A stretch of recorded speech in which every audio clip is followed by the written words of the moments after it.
निजमव्ययम् श्रीमन्निवृत्तिनाथेति ख्यातं दैवतमाश्रये गुरुरित्याख्यया लोके साक्षात् विद्या हि शङ्करी जयत्याज्ञानमस्तस्यै दयार्द्रायै निरन्तरम्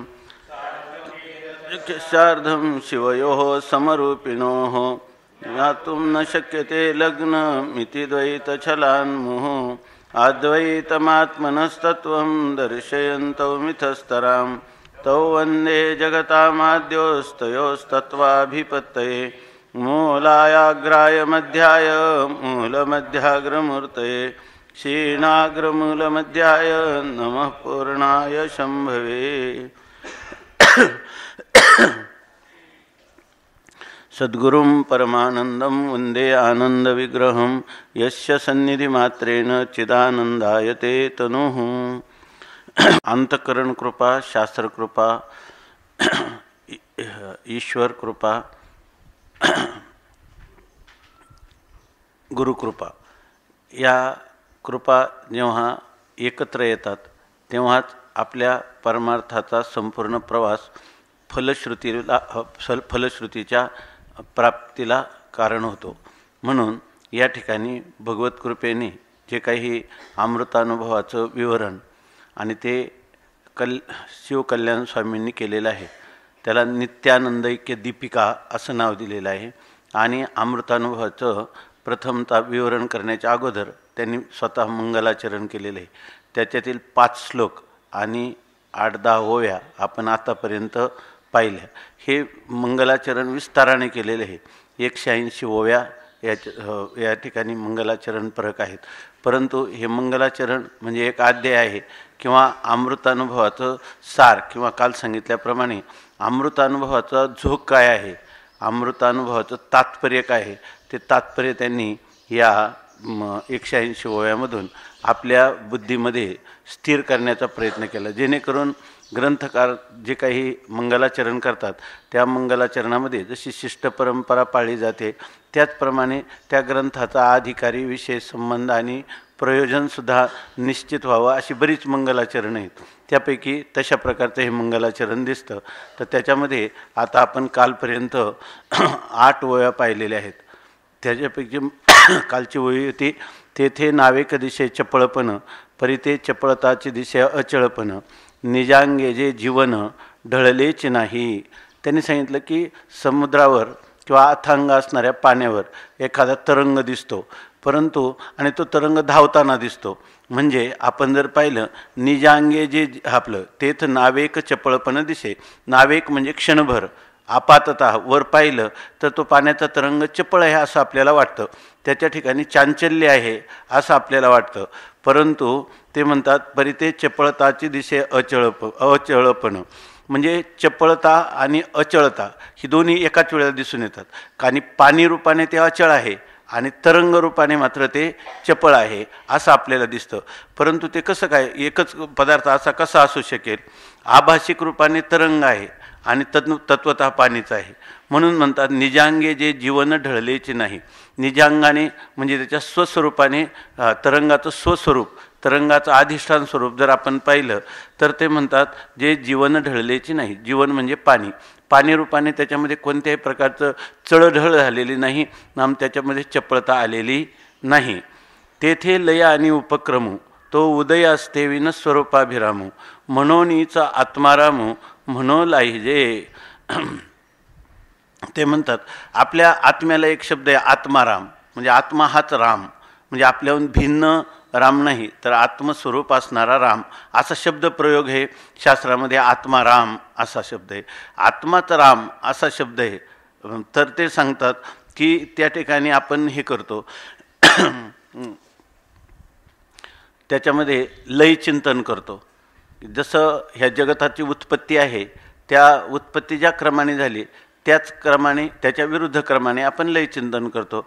जसं पृथ्वी, आप, तेज, वायू आणि गगन हे 5 महाभूत आहेत, त्याचं कारण माया आहे, त्याचं कारण ईश्वर आहे आणि त्याचे अधिष्ठान ब्रह्म आहे, अशा क्रमाने आपण चिंतन करतो. भागवतामध्ये हे चिंतनाचा क्रम सांगितला, लय चिंतनाचा, किंवा आपल्या वेदांतामध्ये लय चिंतनाचा क्रम सांगितला.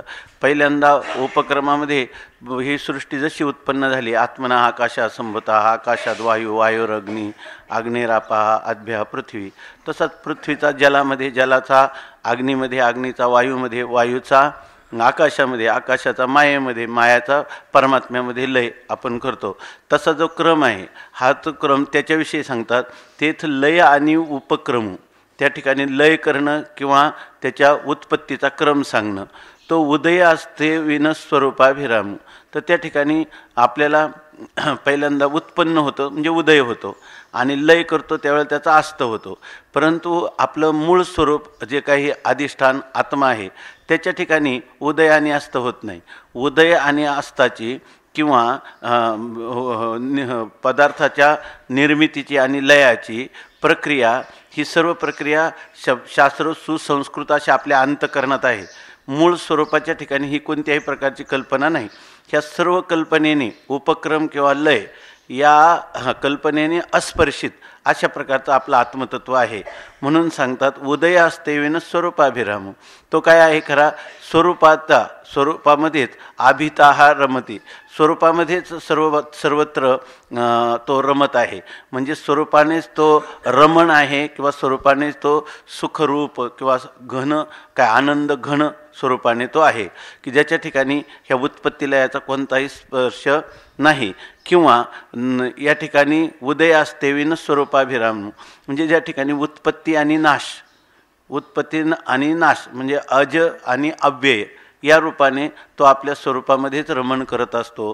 त्याला ह्या उदय आणि अस्त हे दोन्हीचाही काही संबंध नाही. तुकाराम महाराजांचा एक फार गोड अभंग आहे, हा आस्त नाही आता एकची मोहरा, पासोनी अंधारा दुरी झालो, असं तुकाराम महाराजांचा अभंग. आस्त नाही आता एकच मोहरा. आता या ठिकाणी सांगितलं की उदय असते विन असणारा जो स्वरूपाराम, म्हणजे आत्मस्वरूपाच्या ठिकाणी उत्पत्ती आणि नाश किंवा उत्पत्ती आणि लय यांनी विवर्जित अशा प्रकारचं हे स्वरूप आपलं आत्मस्वरूप आहे. त्याला स्वरूपाभिरामू असं असा हा स्वरूपरूप म्हणजे आत्मरूप असणारा असा हा त्याच्यामध्येच रमण करणारा, स्वरूपाने सुख रूप असणारा असा तो आहे. आणि म्हणूनच आत्माराम, म्हणूनच त्याला काय म्हणतात? आत्माराम म्हणो लाईजे, म्हणून त्याला आत्माराम असं म्हणतात. हा तुका म्हणे असत उदयोदयाच्या तेजा नसतं, म्हणजे अस्त आणि उदय हे दोन्ही ज्याच्या ठिकाणी नास्त नाही. सुसळा सूर्यकणाचा राशी, जो नित्य उदो ज्ञानी अशी, आस्तमानाचे जयाशी आडनाव नाही, अशा प्रकारचा असणारा हा परमात्मा, त्याला स्वरूपाभिरमण असं म्हटलेलं आहे. म्हणूनच आत्माराम म्हणू लायजे, म्हणूनच हा आत्माराम नावाचा शब्द प्रयोग या ठिकाणी वेदांत विश्वामध्ये आलेला आहे. नाना तू स्वरूपाभिरमण, तेथेच मी पावतसे तुझे पण, परी नवल तुझे अद्वैत खुन, द्वंद्व भागा नाही.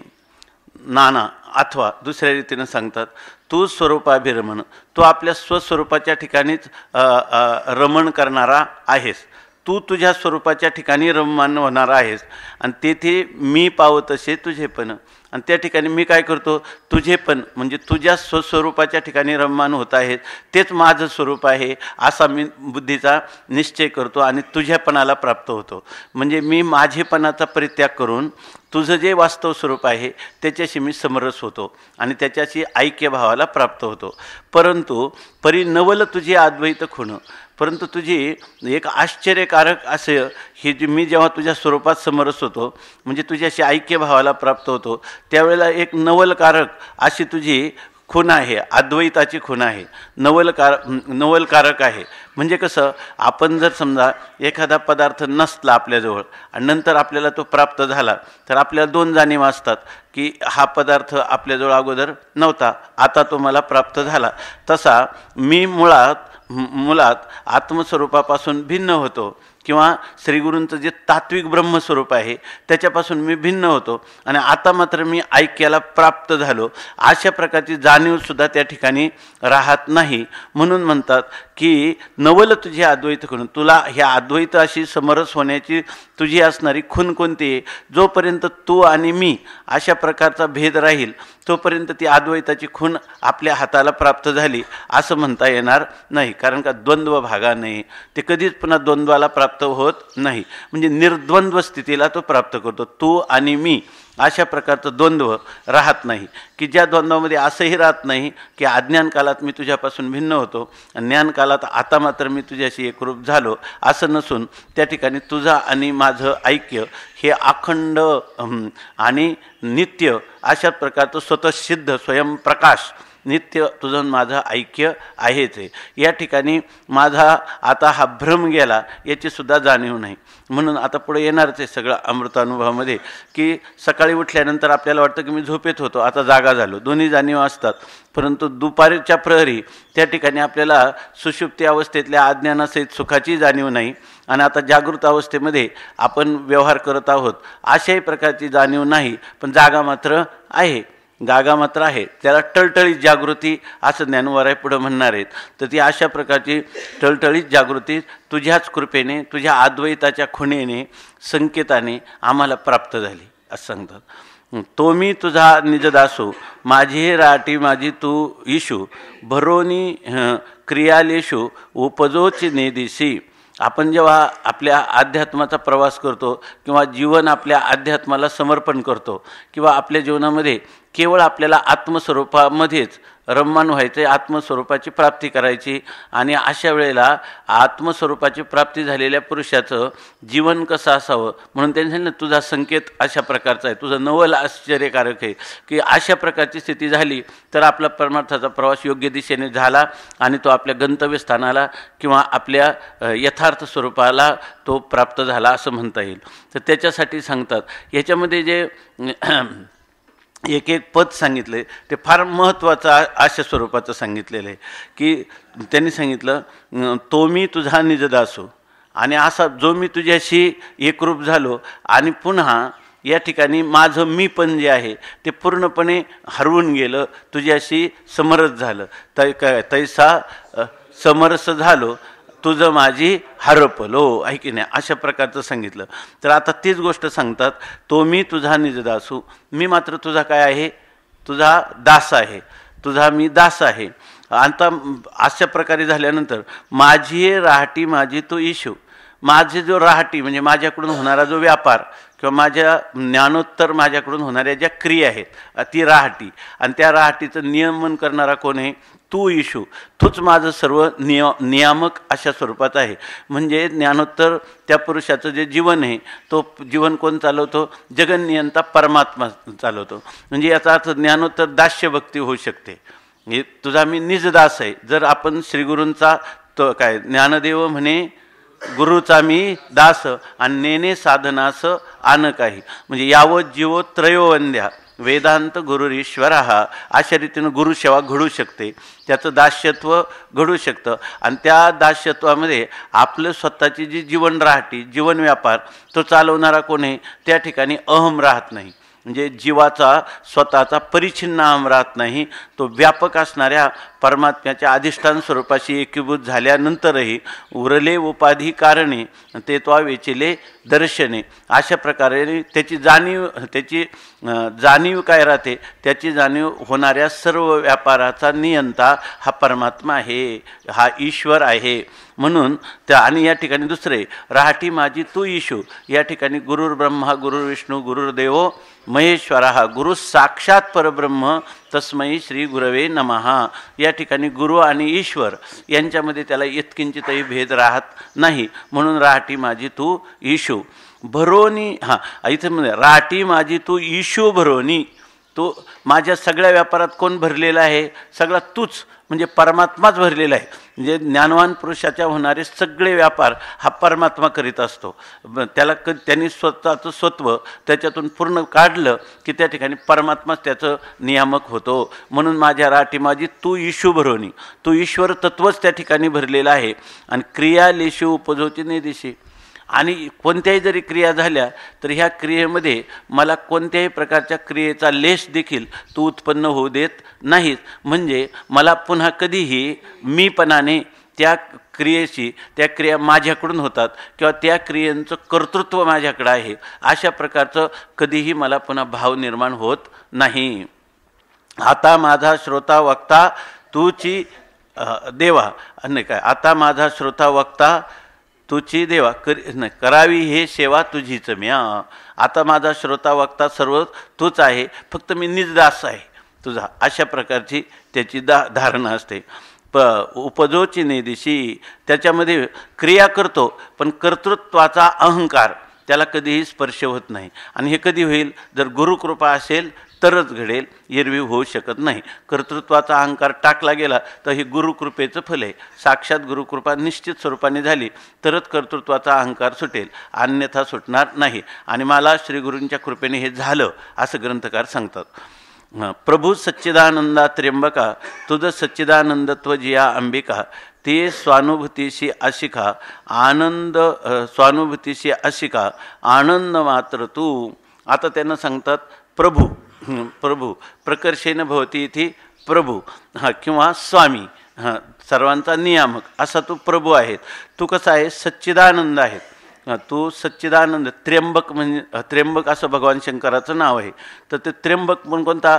सच्चिद आनंदा त्र्यंबका. तो नित्य, सत म्हणजे नित्य त्रिकाला बाधित असणारा, सच्चित म्हणजे स्वयंप्रकाश असणारा आणि आनंदघन परम प्रेमास्पदत्व असलेल्या हे श्रीगुरू त्र्यंबका तुझं सच्चिदानंदत्व जी अंबिका. पण काय झालं आहे की तुला जे सच्चिदानंद, सगळं अमृतानुभव सांगून राहिलेत हे याच्यामध्ये, अजून जेव्हा येईल तेव्हा ते विषय येतील. परंतु ते म्हणतात तू त्र्यंबक आहे, भगवान शंकर आहे, तू शिव आहेस, शिवस्वरूप आहेस. श्रीगुरूंना शिवस्वरूप मानतात, पण सच्चिदानंद स्वरूप असणारा त्र्यंबक भगवान शंकर तू आहेस. आणि पण आता तुम्ही म्हणे की त्याला विशेषण दिलं ना त्र्यंबकाला, सच्चिदानंद. तर म्हणतात हे सच्चिदानंदत्व जे अंबिका, हे सच्चिदानंदत्व तुला जे आलेलं आहे ना, ते ज्या अंबिकेमुळं आलेलं आहे ना, भगवती पार्वतीमुळं आलेलं आहे असं सांगतात. म्हणजे श्रीगुरूं कसे आहेत? आवाजचे आहेत. जर तुम्ही त्यांच्या ठिकाणी सच्चिदानंद ही उपाधी लावली तर ती उपाधी ही काही मायेचं कार्य आहे. तुम्हाला जे असत जड आणि दुःख हे मायेचं कार्य आहे. आणि त्या ठिकाणी जेव्हा तुम्ही श्रीगुरूंना सच्चिदानंद अशी उपाधी प्रदान करता ती सुद्धा मायेचीच आहे. कारण का? असताची व्यावृत्ती सत म्हणून आले श्रुते, जडात या व्यावृत्ती चिद्रूप आहेशे. तर इथं तुम्हाला असताचा विचार आहे म्हणून त्याला सत म्हणावं लागतं. वास्तविक सच्चिद आणि आनंद ही त्याची काही नाही विशेषणं सुद्धा देखील नाही. सच्चिदानंद हे त्याचं स्वरूप आहे. आणि ते सुद्धा सच्चिदानंद शब्दाचा प्रयोग का आला ते त्या एक फार सच्चिदानंद ही काय आरुता तो गोळ असं एक हे माऊलींचा अभंग आहे की ते हे सच्चिदानंद पद जी आहेत ना ही सुद्धा आरुती म्हणजे त्याच्या ठिकाणी अपूर्ण आहेत. म्हणजे ही पदं त्या परमात्म्याची प्रकाशक कधीच होऊ शकत नाही. ती फक्त असज्जड दुःख किंवा द्वैत याच्या व्यावृत्तीसाठी या शास्त्रकारांनी योजलेले आहेत असं त्याचा अर्थ. आता म्हणतात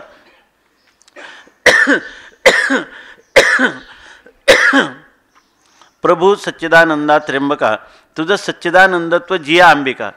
असं आहे ज्या अंबिकेने म्हणजे भगवती पार्वतीमुळं किंवा अंबिकेमुळं तुला सच्चिदानंदत्व आले. म्हणजे सच्चिदानंद या पदाचाही अविषय असताना त्या अंबिकेनं तुला सच्चिदानंद रूपत्व प्रदान केलेलं आहे. आणि ते स्वानुभूतीशी आशिका आनंद मात्र तू. आणि ते स्वानुभूतीशी आणि त्या स्वानुभूतीसहित तू काय आहे? आशिका आनंद मात्र तू. आशिका म्हणजे तू पूर्णपणे खरा काय आहे? आनंद मात्र, केवळ तू आनंद मात्र आहेस. आणि ते आनंद मात्र सुद्धा कशाचं आहे? ती म्हणजे त्या पार्वतीमुळं स्वानुभूती जी आहे ती केवळ आनंद मात्रत्वाची तुझ्या ठिकाणी आहे. म्हणजे केवळ आनंद घनता तुझ्या ठिकाणी आहे. आता तुम्ही म्हणाल मग आनंद घनता आहे मग सच्चित स्वरूपाचं काय झालं? असं जर कोणाला वाटेल तर जो आनंद घन आहे त्याच्या ठिकाणी स्वयंप्रकाशत्व आहे, आणि ज्याच्या ठिकाणी आनंद घनत्व आहे त्याच्या ठिकाणी नित्यत्व आहे. तो ज्याच्या ठिकाणी नित्यत्व आहे आणि स्वयंप्रकाशत्व आहे तोच परमप्रीतीचा विषय आहे.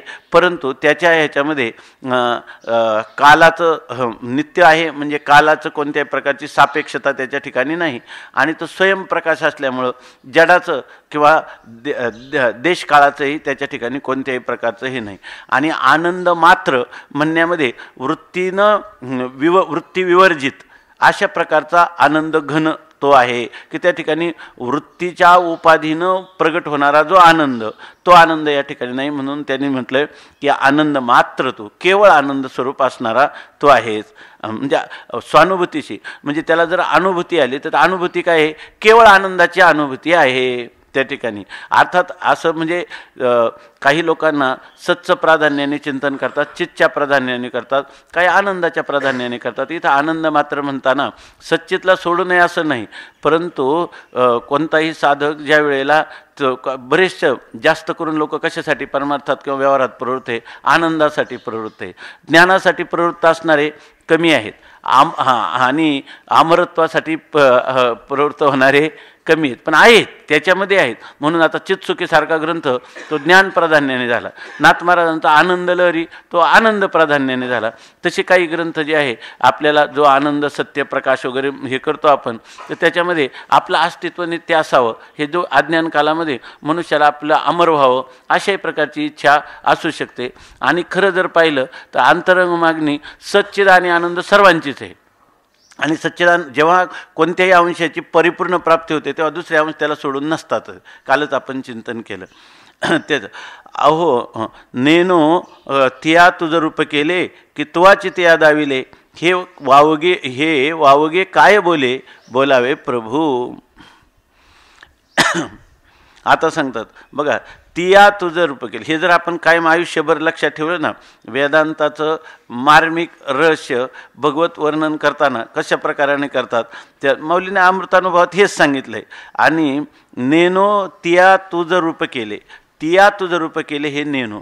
आता मी जेव्हा तुझ्या स्वरूपाचा विचार करायला जातो त्यावेळेला मला असं वाटतं की तिया म्हणजे त्या अंबिकेनं म्हणजे त्या मायेनं तुला तुझं रूप केले, म्हणजे तुझं जे स्वरूप आहे त्या स्वरूप आम्हाला दाखवलं, किंवा त्या मायेमुळं तू मायोपाधिक ईश्वर भावाला प्राप्त झाला असं आम्हाला वाटतं. पण आम्हाला असं निश्चित सांगता येत नाही. नेणो तुला ज्या वेळेला शास्त्र सगुण साकार किंवा सगुण निराकार स्वरूपात ईश्वर भावाने प्रतिपादन करतं त्यावेळेला मला असं वाटतं की तिया तुझं रूप केले, तिनंच तुझं हे स्वरूप दाखवलेलं आहे. म्हणजे ह्या उपाधीशिवाय तू सगुण साकार किंवा सगुण निराकार भावाला ईश्वर भावाला प्राप्तच होऊ शकत नाही. पण ह्याचा अर्थ ही गोष्ट नेणो, ही गोष्ट आम्ही कानावर हात ठेवतो, आम्हाला कळत नाही. कारण का कळत नाही? मूळ स्वरूपाच्या ठिकाणी हे काही झालंच नाही, आहे की नाही. पण हे झालं कसं?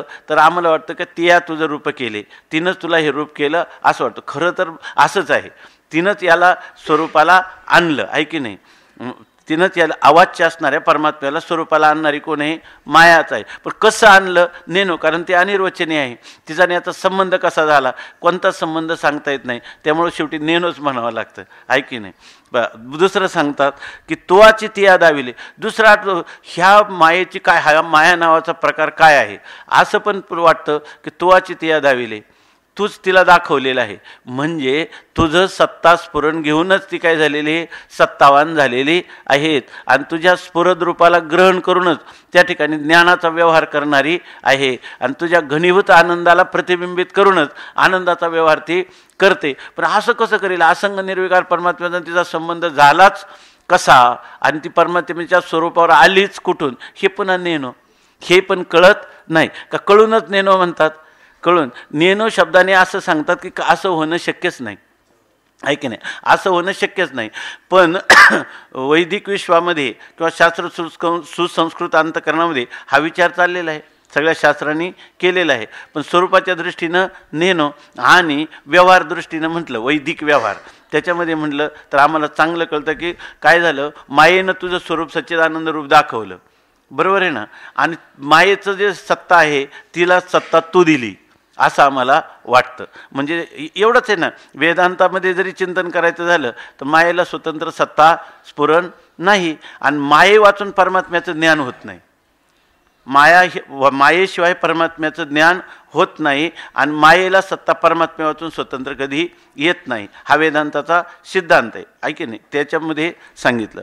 आणि नेनो तिया तुझ रूप केले की तुवाची तिया दाविले, हे वावगे काय बोले बोलावे प्रभू. हे प्रभू, अहो हे स्वामी श्री गुरु, हे वावगे बोले काय बोलावे, ह्या व्यर्थ असणाऱ्या शब्दांनी, ऐकी नाही, ह्या शब्दांनी हे काय बोलावं, हे तरी काय वर्णन करावं.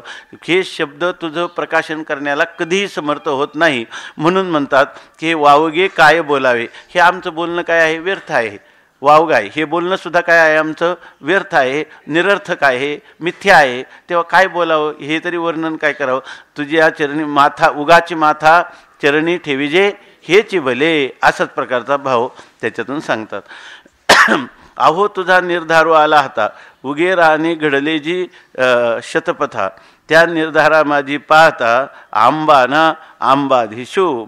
आता म्हणतात की तुझा निर्धारो आला होता, तुझा जो निश्चय आहे, म्हणजे तू जो आम्हाला निश्चय करून दिलास, तो जेव्हा आमच्या हाताला आला, म्हणजे हस्तामलव कवच झाला नाम, तो निश्चय जो आहे तो संशय विपर्य रहित, अशा प्रकारचा जेव्हा निश्चय तू केलेला निश्चय, तो म्हणजे तू आम्हाला करून घेतलेला जो निश्चय, तो जेव्हा दृढ झाला, तो निश्चय आला हाता, ते निर्धारो आला हाता, तेव्हा उगे राणी घडले जी शतपथा.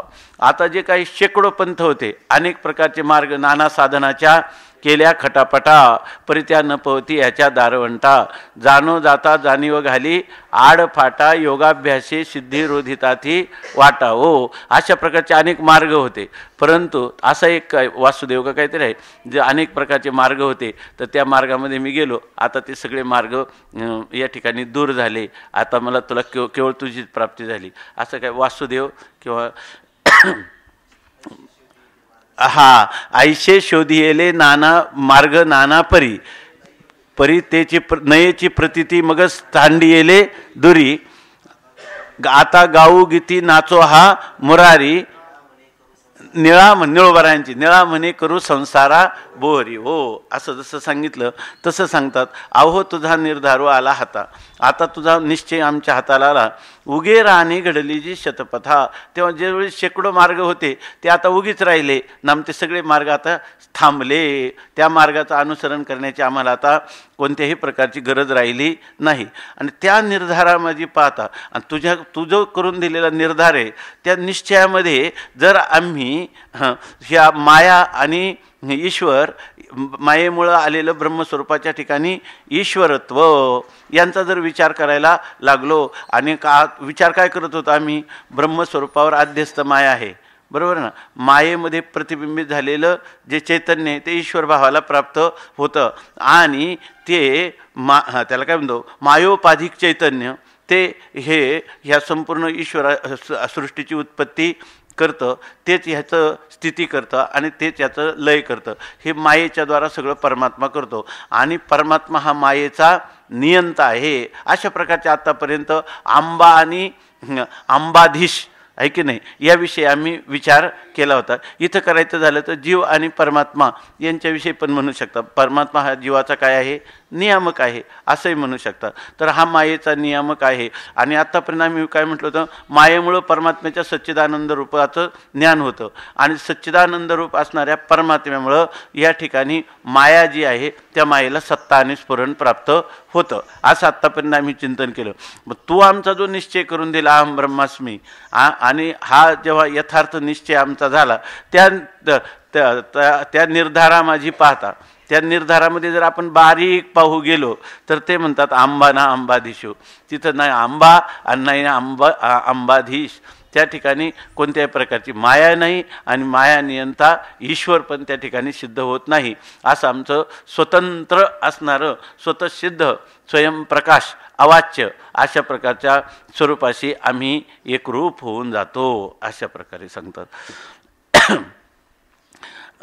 नसोनी अंबाना अंबाधीशु विलासरूप तू चिन्महेशु नावेक घेऊनी क्रूरवेशु त्रिपुरासुराशी वधिशी. आपल्याला हे निश्चित माहीत आहे की कधीही वेदांताचं चिंतन करायचं झालं तर एकच पद्धती आहे, आध्यारोप अपवादाभ्याम. त्या काय निष्प्रपंचोयम प्रपंचते. आध्यारोप आता झालं ना सगळं, आता तिथं काय अध्यारोप अपवाद स्वस्वरूपे विकल्प नसती. परंतु आता इतका विचार होऊन गेला की नाही, पण इतका जरी विचार झाला तरी पुन्हा काय सांगण्याचे, ग्रंथच संपला, ग्रंथाचं तात्पर्य संपलं तरी पुन्हा पुन्हा सांगावं लागतं. कारण ही जी गोष्ट आहे तर ही गोष्ट सहजासहजी बुद्धीवर आरूढ होत नाही, म्हणून पुन्हा पुन्हा सांगावं लागतं.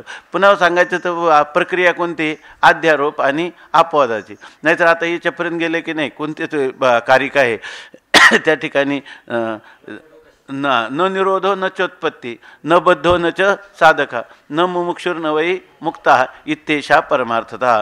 किंवा न किंचित जायते न कश्चित जायते जीवा आणि संभवस्य न विद्यते एतद उत्तमम सत्यम यत्र किंचित न जायते. अजून एक आहे की ज्या ठिकाणी जीव नाही, ईश्वर नाही. भ्रमेणाहम आणि भ्रमेण त्वम भ्रमेण उपासका जनः भ्रमेण ईश्वर भावत्वम भ्रममूलमिदम जगत. आता हे सगळ्या कारिकेचं सगळं झालं की नाही याच्यामध्ये. मला वाटतं एक श्लोक याच्यातला योगाशिष्टातला आहे, बाकीचे 2 कारिकेतले. तर ह्याच्यामध्ये जर पाहिलं तर अशा प्रकारची स्थिती आहे की नाही, कार्यच संपलं की नाही. पण असं केवळ जर मंगलाचरणाचं जर झालं तर तो कोणी उत्तम हा ग्रंथ जो आहे खरा जर पाहिला बारकाईनं तर आत्तापासून हा विचार उत्तम अधिकाऱ्यासाठी चाललेला विचार आहे.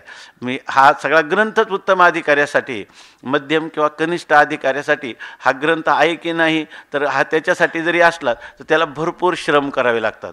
त्याला आपला अधिकार उंचावल्याशिवाय अमृतानुभवाचं गांभीर्य, त्याची प्रगल्भता ही मनुष्याच्या लक्षात येणार नाही. म्हणून खरा हा उत्तम, ज्याला खूप शास्त्र संस्कार झाले आणि तीव्रतर मुमुक्षुत्व ज्याच्या ठिकाणी आहे आणि दृश्यते त्वग्रया बुद्ध्या सूक्ष्मया सूक्ष्मदर्शिभी अशाही प्रकारची योग्यता त्याच्याकडे असली तरच याच्यामध्ये तो रममान होऊ शकतो. नाही तर याच्यामध्ये तो झोपू शकतो किंवा याचं त्याला उभं घेऊ शकतो, आहे की नाही. हे कानावर सुद्धा घ्यावा असं त्याला वाटणार नाही. परंतु एक आहे की सिद्धाची जी लक्षणं आहे ती साधकाची काय आहे, साधन आहे. याच्यामध्ये बघा ना, आत्तापर्यंत आपण कालपासून पाहतो जास्त उपपत्ती सांगितले का, दृष्टांत सांगितलेत का, फार दृष्टांत नाही, मोजके दृष्टांत आहेत. त्या मनाने पाहिलं तर फार, काल जलतरंगाचं उदाहरण दिलं आणि तेच 2-3 ओव्यात घटवतात. पण दुसऱ्याकडं लगेच पुन्हा वारंवार फार मोठ्या उपपत्तींचा विस्तार, दृष्टांताचा विस्तार करत नाहीत. म्हणजे आत्तापर्यंत जे दिसतं आपल्याला ते, त्याचं कारण काय आहे, उत्तम अधिकाऱ्याला सिद्धांत सांगितला की त्याला पटतं, मध्यम अधिकाऱ्याला त्या ठिकाणी प्रमाण सांगावं लागतं आणि कनिष्ठ अधिकाऱ्याला अनेक प्रकारच्या युक्ती सांगाव्या लागतात. आता हे ग्रंथ ज्या अर्थी मुळात युक्ती माऊलीने पण ह्या ग्रंथात सांगितल्या त्या अर्थी यांना युक्तीचा पण विस्तार करावाच लागेल. परंतु हा ग्रंथ म्हणजे तुम्ही म्हणणार की कनिष्ठ अधिकाऱ्यासाठी नाही किंवा मध्यम अधिकाऱ्यासाठी नाहीच का, नाही असं नाही, पण त्याला श्रम मात्र अधिक घ्यावे लागतील. श्रम घेतले तर त्याच्याही बुद्धीवर हे आरूढ होईल. कारण काय आहे, माऊलीने मायेच्या ममतेने हे सांगितलेले आहे आणि हे सर्व जीवांना ह्या अमृतानुभवाने कोणता धर्म, कोणता पंथ, कोणता संप्रदाय असं म्हणताच येत नाही. सगळ्या मानव मात्रासाठी ज्यांना समाधान पाहिजे, रम्य समाधान पाहिजे, ज्यांना शांती पाहिजे, तर त्यांच्यासाठी हा ग्रंथ पूर्णपणे ओथंबून त्या ठिकाणी तो प्रवाहित झालेला आहे, मग ओसंडून वाहतोय. परंतु ह्या गोष्टी आपल्याला त्यांच्या बोलण्या, त्या शब्दांच्या शक्ती ह्या आपल्याला कळल्या पाहिजेत. जर कळल्या तर हे सगळ्या गोष्टी आपल्याला निश्चित त्यांनी पाहिलं निर्धारू पाहता. जरी आमच्या निर्धाराचं स्वरूप पाहिलं, आंबाना अंबाधीशू, तिथं आंबाही नाही, मायाही नाही आणि ईश्वरही नाही, अशा प्रकारचं स्वरूप आहे. आणि जे काही राहणारं आवाजचे तत्व ते आवाजचे आहे आणि ते अतिंद्रिय आहे, कोणाला विषयी होणारं नाही. आणि तिथं सच्चिद आनंद यांच्या पदत्रयाचा विचार करण्याची आनंद मात्र तो केवळ आनंदच आहे, अशा प्रकारचं सांगतात. आता सांगतात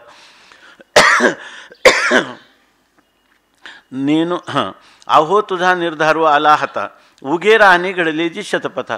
एकदा जर तुझा निश्चय एकदा झाला तर शेकडो पथ असतील हे असे, किंवा शतपथ नावाचं ब्राह्मण आहे, शतपथ नावाचं ब्राह्मण आहे, ते कर्मकांडातला विषय आहे.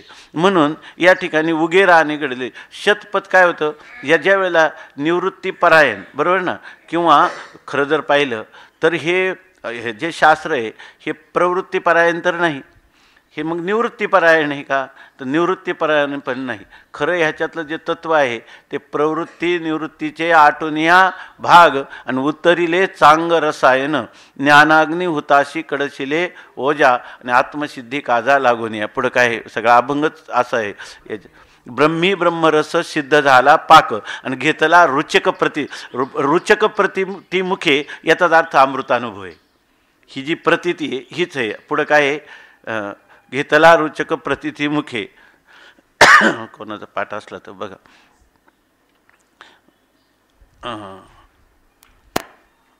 फार सुंदर. मला वाटतं अजून 2 चरण आहेत आणि दोन्ही चरणं खूप चांगली आहेत. आठवलं तर सांगा. तर अशा प्रकार आता येईल सगळ्या याच्यापर्यंत. पुन्हा कधी तर आठवला तर पहा. आता सांगतात त्या उगे राहणे घडलेली शतपथा. आता या ठिकाणी आम्ही परमात्मा हा वृत्तीज्ञानाचा विषय म्हणत नाही, बरोबर ना.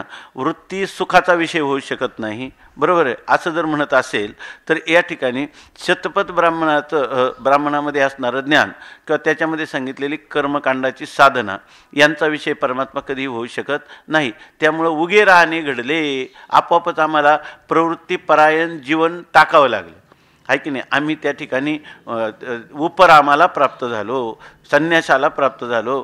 म्हणजे आम्ही वर्णाश्रम धर्माचं पालन करून आमचं जे अंतःकरणाची शुद्धी आणि स्थिरता प्राप्त होऊन आम्हाला जे मुमुक्षुत्व आणि गुरुकृपा प्राप्त झाली, त्याच्याद्वारा आम्हाला जे साध्य प्राप्त झालं, त्या साध्यामुळं उगे राहणे घडलेली शतपथा. आता आमचा कर्मकांडाशी कोणत्याही प्रकारचा किंवा या ठिकाणी शतपथ म्हणजे शेकडो मार्ग परमात्म्याने सांगितलेले आहेत. भगवंताच्या प्राप्तीचे अनेक उपाय आहेत, पण ते उपाय तेथे हे उपाय न सरती.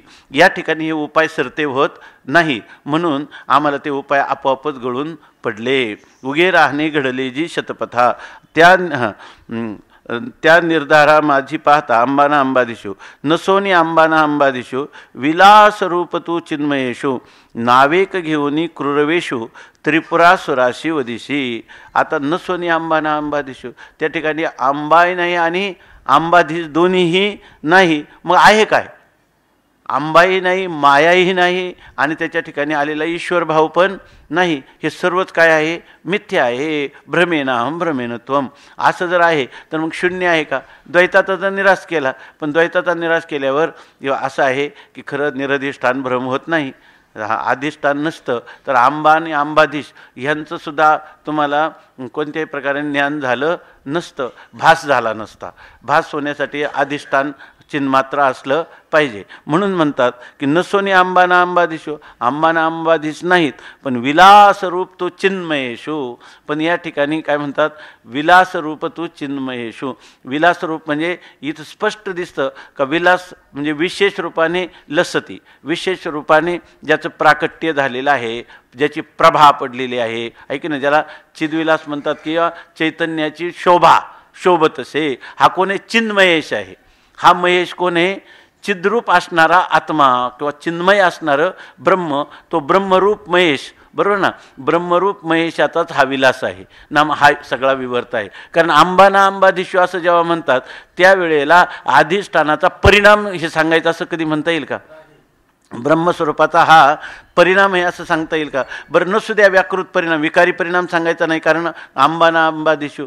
मग त्या ठिकाणी चैतन्याचा, बरोबर आहे ना, विकारी प्रकाश नाही तर अविकारी प्रकाश आहे असं तरी म्हणता येईल का? कारण त्या ठिकाणी वल्लभाचार्यांचा जो चित्त परमात्मा चिद्रूप असणाऱ्या परमात्म्यामध्येच विकार होऊन हे जगत माये वाचून उत्पन्न होतं आणि तरी परमात्म्यामध्ये विकार होत नाही, असं जे वदतो व्याघात दोषाने कथन केलेले आहे ते तरी या ठिकाणी ग्रंथकर्त्याला सांगायचं का? मग त्या ठिकाणी काय आहे? त्या सगळा विलास आहे, सगळा विवर्त आहे. कोणाचा विवर्त आहे? या ठिकाणी ईश्वराचा विवर्त नाही, ईश्वराचा अधिष्ठान असणारं चिन्मात्र ब्रह्म, तो चिन्महेश, तो महान ईश्वर आहे की नाही. त्या आणि त्याचाच हा सर्व काय आहे? विस्तार आहे, विलास आहे, असं आम्हाला गुरुकृपेने याच्यामधून कळलं असं सांगतात.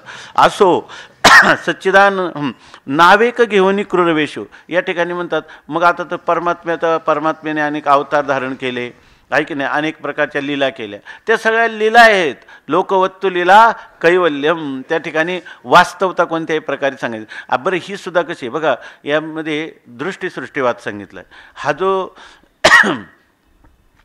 त्रिपुरासुराचा वध केला भगवान शंकरांनी. मग त्यांनी काय केलं, त्रिपुरासुराचा वध करण्यासाठी त्यांनी लिहिलं तर नावेक घेऊन क्रूरवेश.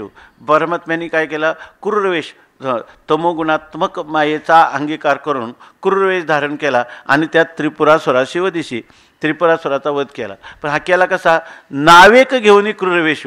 हा हे काय परमात्म्याचं स्वरूप नाही का, त्या त्रिपुरासुराचं ते क्षणभर होतं. नावेक म्हणजे फक्त क्षणभर. याच्यामध्ये काय आहे, दृष्टीसृष्टी. जेव्हा तुम्हाला त्या त्रिपुरासुराचं वध करणारा जो श्रीकृष्ण आपलं श्री भगवान शंकर हे जे क्रूरवेशामध्ये आवेशामध्ये दिसले, ते कोणत्या वेशामध्ये, ते खरे आपलं कोणत्या स्वरूपामध्ये, क्षणभर स्वरूपामध्ये. फक्त जेव्हा ज्ञान आहे ना, त्याच वेळेला भगवान शंकर आणि त्रिपुरासुराचा वध आणि त्रिपुरासुर हे सगळे एकाच युगपतच उत्पन्न झाले. ज्ञान गेले की ते पदार्थ पण गेले. याचा अर्थ आपल्या स्वरूपाच्या ठिकाणी हा भाससुद्धा कोणता आहे, खरा दृष्टीसृष्टीचा भास आहे. या ठिकाणी पदार्थाला अज्ञात सत्ता नाही.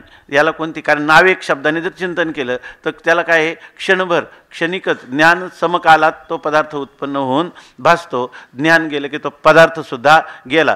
परंतु हे दोन्हीही क्षणकाल असणारे याचा अधिष्ठान मात्र काय आहे, अखंड असं अभेद्य असंग निर्विकार असं स्वयंप्रकाश स्वयंज्योती अशा प्रकारचं त्याचं अधिष्ठान आहे. मग हे जे सगळ्या लीला घडतात लगेच मग त्रिपुरासुराला भगवान शंकरांनी कसा वध केला आणि मग आपण त्या ठिकाणी त्याचंच वर्णन केलं पाहिजे किंवा त्यातला सत्यत्व बुद्धी द्यावी. असे सत्यत्व बुद्धी देऊन ग्रंथकार म्हणत नाही. हे नावेक आहे, क्षणभर आहे की नाही. याच्यामध्ये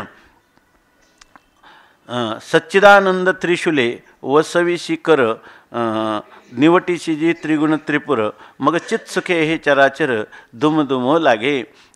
हे आपण जे म्हणतो ना वेदांत वाक्य जे, तर असुप्ते अमृते कालम नयेद वेदांत चिंतया. झोपेतून जाग झाल्यापासून झोपेत जाईपर्यंत किंवा कळायला लागल्यापासून मरेपर्यंत असा आपण अर्थ करतो. तर अशा प्रकारचं हे वेदांत चिंतन अखंडच पाहिजे. कारण काय, अनंत जन्मामध्ये जो सत्यत्वाचा आपल्या बुद्धीवर एक पगडा बसलेला आहे आणि त्यासाठी हे विचार पुन्हा वारंवार करावे लागतात, वारंवार करावं लागतं. वास्तविक आहे हजारो, आता ह्याच्यात 7000 ओव्या 700 ओव्यावर लिहिल्या. एका ओवीला 10 ओवी लिहिली सरासरी ह्या ग्रंथकर्त्यांनी शिवकल्याण स्वामींनी. वास्तविक मुळात अमृतानुभवातच हे किती वेळा सांगितले. 700 ओव्या त्याच्याच आहे. ज्ञानेश्वरीमध्ये सगळ्या 9000 ओव्याचा विषय एक आहे असं माऊली स्वतः म्हणतात. सगळं 700 श्लोकाचंच वर्णन करतात असं नाही. जर 700 तेच आहे तर तुमच्या 9000 ओव्यासुद्धा काय आहे तेच प्रतिपादन करतात, त्याचंच विश्लेषण करतात ना. 700 श्लोक अध्याय 18चे लेख आणि देव बोलिले एक दुजे नाही आणि ज्ञानेश्वर महाराज बोलिले ते दुजे नाही, एकच आहे ऐके नाही. अशी स्थिती तरीसुद्धा हे पुन्हा पुन्हा पुन्हा पुन्हा करावं लागतं. कारण का, अनंत जन्मीचे संस्कार त्याला प्रतिबंध करत असतात. म्हणून दयाळू असणारे शास्त्रकार ह्या गोष्टींचा उहापोह करतात विस्ताराने त्याचं आणि पुनरुक्ती नावाचा दोष न मानता अभ्यासांग असं मानून पुन्हा पुन्हा त्याचं विवेचन किंवा विश्लेषण करतात. आता बघा ते म्हणतात सच्चिदानंद त्रिशूले वसविशी कर, बरोबर ना, निवटीशी त्रिगुण त्रिपुर मग चित्सुखे हे चराचर दुमदुम लागे. होतं काय, सच्चिदानंद हेच काय आहे, त्रिशूळ. हे त्रिशूळ कोणाचा, भगवंताचा. सच्चिदानंद हा त्रिशूळ आणि वसविशी कर आणि तो हातात घेतो, बरोबर ना. तो त्रिशूळ तो आपल्या हातामध्ये तो वसविशी म्हणजे धारण करतो सच्चिदानंद रूप त्रिशूळ. आणि निवटीशी जी त्रिगुण त्रिपुर आणि त्या त्रिपुरासुराची जी नगरं आहेत तर ती त्रिगुण त्रिपुर. तर ही 3 नगरं म्हणजे कोणती, 3 गुण हीच त्रिपुरं आहेत.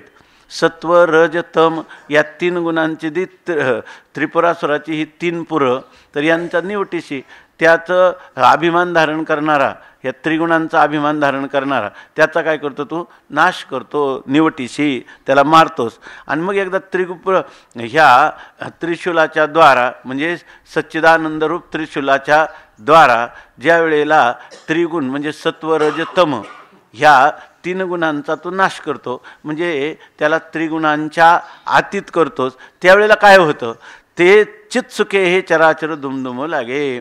या ठिकाणी चित्त म्हणजे आनंद आणि ज्ञानाने हे सगळं चराचर विश्व हे जणू काही भरून राहिलेले असं दुमदुमायला लागतं असं सांगतात. आता नेहमीच आपण कालचिंतन केलं की इथं कधी चित्सुख, कधी सत्सुख, कधी सच्चित असं जरी आलं तर हे सच्चिद आनंद अद्वयाचं उपलक्षण समजूनच आपण चिंतन करावं, नाही का. मग चित्सुखे हे चराचर दुमदुमू लागे. मग चित्सुखाने म्हणजे ज्ञानाने आणि आनंदाने संपूर्ण जग भरलेलं दिसतं. या ठिकाणी जग कसं काय भरेल, अवघाची संसार सुखाचा करीन आणि आनंदे भरीन तिन्ही लोक. हे कधी होईल, जाईन गे माये तया पंढरपुरा भेटेन माहेरा आपुलिया. हे कधी घडेल, संसार सुखरूप करायचा. स्वामी महाराज सांगायचे की एक मनुष्य आहे, त्या राजाने सांगितलं की एक याचं जंगल होतं, अतिशय संकीर्ण काट्याकुट्याने भरलेलं काटेरी वृक्ष झुडपं. आणि त्यांनी सांगितलं की या ठिकाणी 1 तासात ह्या सगळ्या जंगलामधून आम्हाला निर्वेदपणे जाता येईल असं या जंगलातून रस्ता तयार झाला पाहिजे. म्हणजे अर्थात सगळी झाडी झाली पाहिजे. 1 तासात कोण करील ते सर्वात जास्त, एकाच माणसाने 1 तासात हे सर्व केलं पाहिजे. याला काय युक्ती न करा म्हणे. आता सगळ्या लोकांना चिंता पडली, एक मनुष्य किती कष्टाळू असला तर 1 मैल संकीर्ण रस्ता कसा करणार, त्याच्यामधून जाणार कसा. आज सगळ्यांनी केलं. एक माणसाने ते आव्हान स्वीकारलं आणि त्यांनी सांगितलं का नाही, मी तुम्हाला मार्ग काढून दाखवतो. 1 तास कशाला लागतात, तो 1 किलोमीटर जायला 10-15 मिनटं लागतात. मी 15 मिनटात तुम्हाला सगळा रस्ता साफ करून देतो. आणि त्यांनी काय केलं, पायामध्ये त्या चर्मकाराला ऑर्डर दिली, चांगल्या नव्या चपला घातल्या किंवा बूट घातले आणि फटफट पुढं चालून गेला. त्याला जंगलाला काट्याकुट्याला दूर करावं नाही लागले, आपल्या पायात चप्पल घातली. तसं या ठिकाणी सगळा संसार सुखाचा करायचा. प्रत्येकाचे अंतकरण भिन्न, प्रत्येकाचं प्रारब्ध भिन्न.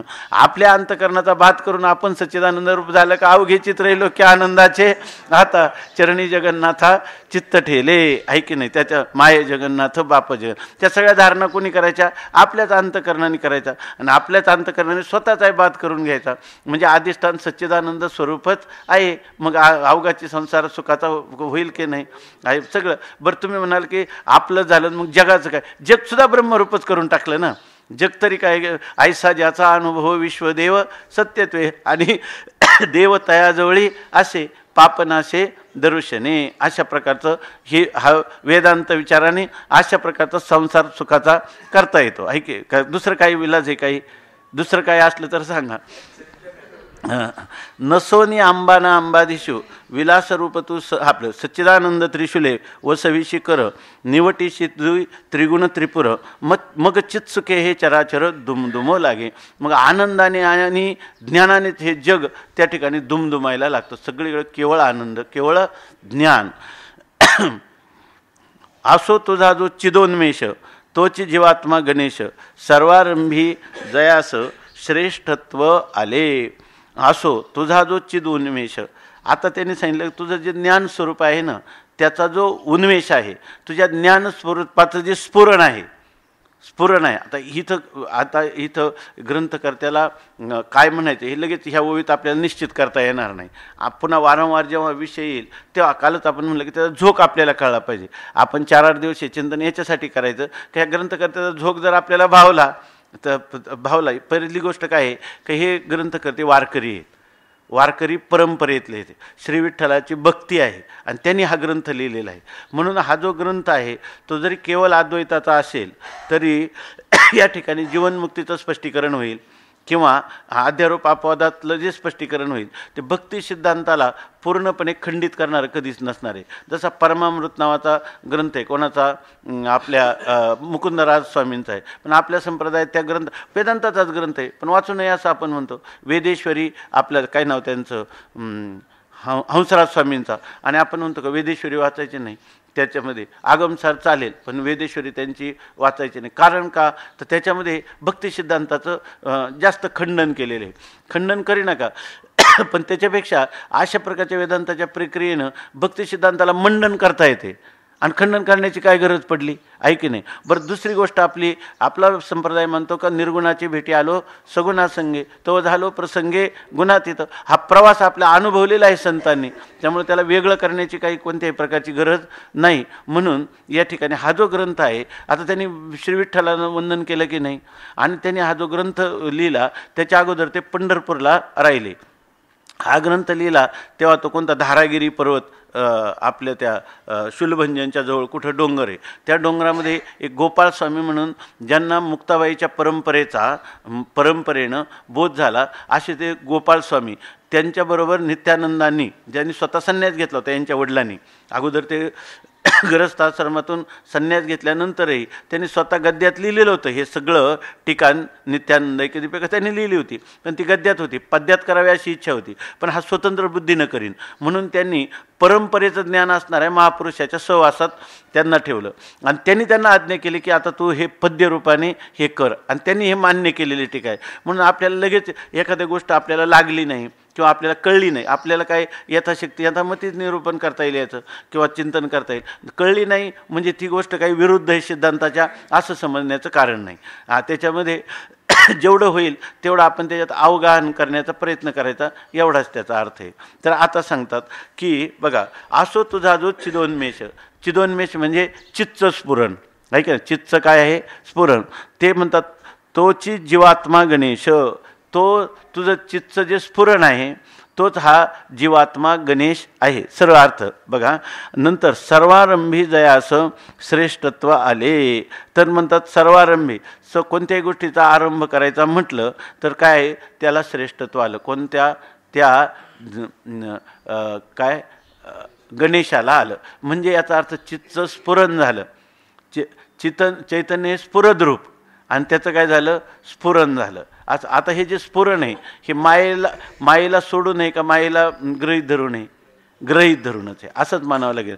अशीच ओवी ज्ञानेश्वरीमध्ये बघा, ओम नमोजी गणेंद्रा श्री गुरुराया जीव काय आहे ना 17व्या अध्यायामध्ये, विश्वविकासित मुद्रा जया सोडवी तुझी योगनिद्रा तया नमोजी गणेंद्रा श्री गुरुराया. आणि दुसरा एक पाठ आहे की नाही, तया नमोजी जीव गजेंद्रा असं आहे. इथं जीव प्राणधारणी, जीव प्राण असं आहे ना, पाठभेद आहे ना. तया नमो जीव गजेंद्रा, कारण जीव गजेंद्रा म्हणजे त्याचा काय झाला, मायेमध्ये आभास पडला, बरोबर आहे की नाही. मायेमध्ये आभास पडला तेव्हा त्याला काय झालं, पण हा जीवच आहे की नाही. प्राणधारणी म्हणजे प्रतिबिंबित होणं, स्फुरद्रूप त्याचं स्फुरण झालं म्हणजेच काय झाला, तो मायेमध्ये प्रतिबिंबित झाला, त्याला स्फुरण म्हणतात. मूळचा जो आहे तो स्फुरद्रूप आहे, बरोबर ना. पण स्फुरद्रूप असणाऱ्या परमात्म्याचं माया उपाधीनं स्फुरण झालं, त्यालाच म्हणतात त्याच्यात जीव आला, बरोबर ना. म्हणजे जो सामान्य होता तो विशेष भावाला आला, आणि तोच काय झाला, माया उपाधी जी आहे शुद्ध सत्वात्मक मायेला तो काय झाला ईश्वर भावाला प्राप्त झाला, आणि तोच आपलं इष्टदैवत म्हणून गणेश झाला, तो जीव गणेंद्र झाला. म्हणजे हे लागतंय का, हे कळतं पटतंय का आपल्याला, अशा प्रकाराने ते सांगतात की तुझा जो चिदोन्मेष तोच जीवात्मा गणेश, तोच जीवात्मा गणेश. याचा अर्थ इथं हा जो जीवात्मा गणेश म्हणजे जीव म्हणजे कोणता, कुटस्थ चैतन्य ज्या अविद्येमध्ये प्रतिबिंबित किंवा अंतकरणामध्ये झाले तो जीव गणेंद्र नाही या ठिकाणी. जो तो साक्षी नाही, जो ईश्वर रूप असणारा गणेश, कारण ब्रह्मरूप असणारा गजेंद्र, त्याला इथं जीव कोणत्या अर्थाने म्हटले, फक्त तो जीव प्राणधारणे म्हणजे सामान्य तो काय झाला विशेष भावाला प्राप्त झाला, तो नियामक झाला ह्या सर्व जीवाचा किंवा ह्या जगताचा, कार्यरूप जगताचा तो नियामक झाला. चालेल ना, असंच अर्थ करणं ठीक राहील आहे की नाही. आता आणखी कुठं विरोध आला पूर्वापर तर तिथं पाहून घेऊ, परंतु इथं सांगतात तुझा जो चिदोन्मेष तोची जीवात्मा गणेश आणि सर्वारंभी जयाचं श्रेष्ठत्व आले. सर्वाच्या आरंभीचं काय झालं, पहिले कोठेच नव्हते काही, चंद्र सूर्य तारा नाही, काय अवघे शून्याचे होते पायी, कानोबा तेरे तेरे ते, आणि तिथे एक ढालगज निर्माण झाली, तिने एवढी ख्याती केली. ही कोणती ख्याती केली, गणेश भावाला त्याला आणलं आहे की नाही, गणेश भावाला आणलं. म्हणून म्हणतात सर्वारंभी जयाचं श्रेष्ठत्व आले, आणि तो काय सगळ्या जगताचा काय झाला नियामक झाला, सर्वांचा आरंभ करताना. म्हणून आपण म्हणतो ना, आरंभी आवडी आदरे आले नाम, तेने सकळ सिद्धी जगी झाले पूर्ण काम. म्हणजे आरंभाला इथं गणेश का, तर गणेश ही कारण देवता सांगितली. इथं गणेश हा ईश्वर आहे, म्हणजे कारण ब्रह्म असं त्याला या ठिकाणी म्हटलं. आणि हे जे कारण ब्रह्म गणेश आहे हे सर्वांचा आरंभाची देवता आहे. की नाही, कोणत्याही गोष्टीचा आरंभ करायचा तर गणेशाचं स्तवन केलं पाहिजे आणि त्यामुळे याला श्रेष्ठत्व आले. तो अहो तो आपले प्रसादी करुणी करवितेसे या जगाची उभवणी परी आपण पूज्य मात्र वाचूनी न लिंपे कोठे. आता हे सुद्धा बघा, आता अहो आपल्याला जागृती करत, अहो पहा आता हे जे गणेशाचं वर्णन आम्ही केलं, अध्यारोपाच्या भाषेत गणेशाचं स्वरूप काय आहे हे आम्ही तुम्हाला व्यवस्थित समजावून सांगितलं. परंतु आता अहो तो आपुले प्रसादे करुणी, तो आपल्या काय करतो, आपल्यावर प्रसाद किंवा अनुग्रह करतो. आणि करवी तसे या जगाची उभवणी, आणि तोच काय करतो, पहिलं कुठंच नव्हतं आणि तो आपला प्रसाद, जे प्रसाद कोणाला करतो, जीवावर प्रसाद करण्यासाठी तो ईश्वर भावाला प्राप्त होतो. नाही तर खरा तो काय आहे, ब्रह्मरूपच आहे. तो ईश्वर भावाला कधी प्राप्त होतच नाही. तो स्वतःला मी ईश्वर आहे आणि ह्या जीवाचा नियामक आहे असं नाही. त्याची स्वतःची स्वानुभूती काय आहे किंवा त्याचा ज्ञानाचं स्वरूप काय आहे, ईश्वराच्या ज्ञानाचं स्वरूप काय आहे, मी अखंड सच्चिदानंद ब्रह्मरूप आहे असंच मानलं ना आपल्या शास्त्रामध्ये. वेदांत शास्त्राने ईश्वर हा नित्य काय आहे, ब्रह्मरूप. म्हणून तर त्या ब्रह्मसूत्रामध्ये चिंतन केलं आपल्या विचारसागरात शेवटी साध की हा जो जीव आहे तो ईश्वराशी मिळतो का ब्रह्माशी मिळतो, हा अशी शंका का येणं साहजिक आहे. कारण ईश्वर हा नित्य ब्रह्मरूप आहे. आज संगनिर्विकार ब्रह्माशी एकरूप कशाला होईल, ईश्वर भावाशी एकरूप होईल आणि तद्वारा तो कुठे ब्रह्मस्वरूपाला प्राप्त होईल. कारण ईश्वराच्या बोधात जीवसुद्धा कोण आहे, ब्रह्मरूप आहे. सर्व ब्रह्मरूपच आहे, मी ब्रह्मरूपच आहे. ऐकेल असं चर्चा आली की नाही, विचारसागरात आली, आपल्या ब्रह्मसूत्रात पण आली. अहो जे आता बघा, अहो तो आपुले प्रसाद, म्हणजे यांनी ओवी लिहिली पण त्याच्यामध्ये वेदांताचे सारभूत सिद्धांत सांगितलेले याच्यामध्ये. आणि वेदांताला अनुसरण असणारी, वेदांताला अविरोधी अशा प्रकारची भक्ती सांगितली, किंवा भक्तीला अविरोधी अशा प्रकारचा वेदांत सांगितला. भक्ती सिद्धांताला अविरोधी अशा प्रकारचा वेदांत सांगितला. आता इथं बघा, अहो तो आपले प्रसादी करुणी, तो आपला प्रसाद करतो म्हणजे आपला अनुग्रह करतो आणि या जगाची उभवणी करीत असे, आणि या जगाची सगळी उभारी तो करतो. म्हणजे हे करत असताना करवी तसे असं लिहिलं आहे. साक्षात कर्तृत्व त्याच्याकडे नाही, मायेच्या द्वारा त्याच्याकडे कर्तृत्वाचा आरोप आहे. करवी तसे आहे की नाही, तो प्रयोजक करता आहे मायेच्या द्वारा. खरं तर तो अधिष्ठान मात्राने अकर्ता अभोक्ताच आहे. किंबहुना तो सर्व कर्ताही आहे आणि करविता आहे. आणि पुन्हा त्या कर्तृत्वापासून किंवा कारयितृत्वापासून, साक्षात कर्तृत्व किंवा प्रयोजक कर्तृत्वापासूनही तो असंग निर्विकार उदासीन ब्रह्मस्वरूप आहे. अशीच वेदांताची धारणा आहे. असंच वेदाने ईश्वराचं स्वरूप प्रतिपादन केलेलं आहे की नाही. जर चातुर्वर्ण्यम मया सृष्टम घेत म्हणायचे ना, गुणकर्म विभागशा तस्य कर्तारमपि माम विद्य कर्तारम व्ययम, अशा प्रकारचा हा परमात्मा आहे. म्हणून करवी तसे या जगाची उभवणी परी आपण पूज्य मात्र वाचून लिंपे कोठे. सगळ्या जगाची उभारणी करतो पण हा फक्त पूज्यच राहतो, बाकी कुठेही लिंपत नाही. म्हणजे तो कशानेही लिंपायमान होत नाही. म्हणजे जगाच्या उत्पत्ती स्थिती आणि लयाचं कर्तृत्व त्याच्याकडं जात नाही. फक्त मात्र बघा, वाचुनी पूज्य मात्र वाचुनी, पण तो पूज्य मात्र आहे, पूज्य आहे. परंतु त्या ठिकाणी पूज्य पूजक भाव जो आहे तो त्याच्या ठिकाणी कधीच नाही. केवळ पूज्य भाव आहे. पूज्य भाव आहे म्हणजे काय, जीवाच्यावर अनुग्रह करण्यासाठी केवळ त्याच्या ठिकाणी जीव हा पूजक झाला म्हणून जीवाच्या दृष्टीनं पूज्य मात्र आहे की नाही.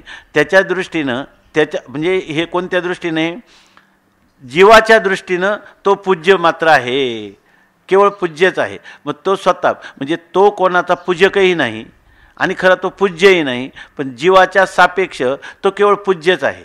पूज्यच आहे याच्यावरून भक्ती सिद्धांत ठेवला की नाही, जीवाला आपल्या ब्रह्मस्वरूपाचं ज्ञान करून घेण्यासाठी ईश्वर अनुग्रहादेव पुंसाम अद्वैत वासना, ईश्वराचा अनुग्रह जर तुम्हाला झाला तर अद्वैताचं तुम्हाला ज्ञान होईल आहे की नाही. आणि महाभय परित्राण, तर ह्या संसाराच्या महान भयापासून तो पूज्य असणारा गणेश किंवा ईश्वर तुमचं संरक्षण करू शकतो.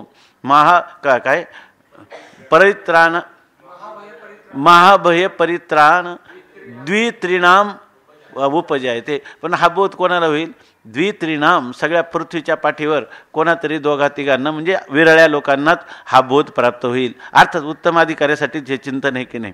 परंतु उत्तमाधिकाऱ्यासाठी हे चिंतन सांगत असताना भक्ती सिद्धांताला कुठं उणीव आणली का? उणीव बरं, भक्ती सिद्धांत द्वैतातच राखून ठेवलाय काय? हां, तो पण राखून ठेवला नाही. बरं, भक्ती सिद्धांताची उपयोगिता जी आहे ती जशीच्या तशी ठेवली की नाही? जशीच्या तशी ठेवली आहे की नाही? आणि भक्तीनं स्वतंत्र मोक्ष प्राप्त होतो अशा प्रकारचा काय आग्रह ठेवलाय का? नाही. परंपरेने ह्या पद्धतीने परंपरेनं प्राप्त होणार, कारण तो पूज्य आहे आणि त्याचा अनुग्रह जीवावर होईल. त्या विचारसागराच्या मंगलाचरणाचे ना, मी जर वंदन करतो ना, मजवरी तुझा अनुग्रह व्हावया, माझ्यावर तुझा काय व्हावा? अनुग्रह व्हावा, यासाठी सांगितलेलं आहे. म्हणून म्हणतात, आहो तो आपले प्रसादे करुणी करवी तसे या जगाची उभवणी, परी आपण पूज्य मात्र वाचुनी न लिंपे कोठे. परंतु तो परमात्मा कुठेही माया आणि माया कार्याला कधीही लिप्त होत नाही. असं हे परमात्म्याचं खरं वैभव आहे. म्हणजे वेदाने आणि हे वैभव न कळल्यामुळं पूर्वमीमांसकांनी ईश्वरच नाही म्हटले. ऐके नाही, पूर्वमीमांसक काय म्हटले? ईश्वरच नाही म्हटले. नैयायिक जे म्हटले हे कार्यप्रपंच एवढा दिसतो विस्तार, तर्काने त्याला मानावाच लागेल आणि तो श्रुतीनं पण सांगितलेलं आहे असं ते म्हणायला लागले. ऐके नाही, असे हे सगळे लोक म्हणायला लागले. आणि जे लोकांना वैदिक संस्कार नाही ते तर ईश्वराची गरजच काय आहे असं म्हणायला लागले. सांख्य तत्त्वज्ञान म्हणायला लागलं. इतकं वृक्ष तत्त्वज्ञानात गेलं का वेद प्रणित असणारा ईश्वर, तो ईश्वर त्याला अनोळखीच राहिला. ईश्वरा असिद्धेच म्हणायला लागला, ईश्वराची असिद्धीचे म्हणायला. पण या ठिकाणी हे जे ग्रंथकार आहेत आपले कल्याण स्वामी, हे त्या ठिकाणी ईश्वराचं केवढं स्थान ठेवतात. पण ईश्वराचं स्थान म्हणजे ईश्वरच साकाष्टाचा परागती नाही, हेही तुम्हाला विसरता येणार नाही. परागती आहे सच्चिदानंद अद्वय असणारा जो अवाच्य अतिंद्रिय अशा प्रकारचं ईश्वर तत्व, आपलं ब्रह्मतत्व असे सांगण्याला ग्रंथकार विसरत नाही. पुंडलिक वरदा हरी विठ्ठल. श्री ज्ञानदेव तुकाराम ज्ञानेश्वर महाराज की जय.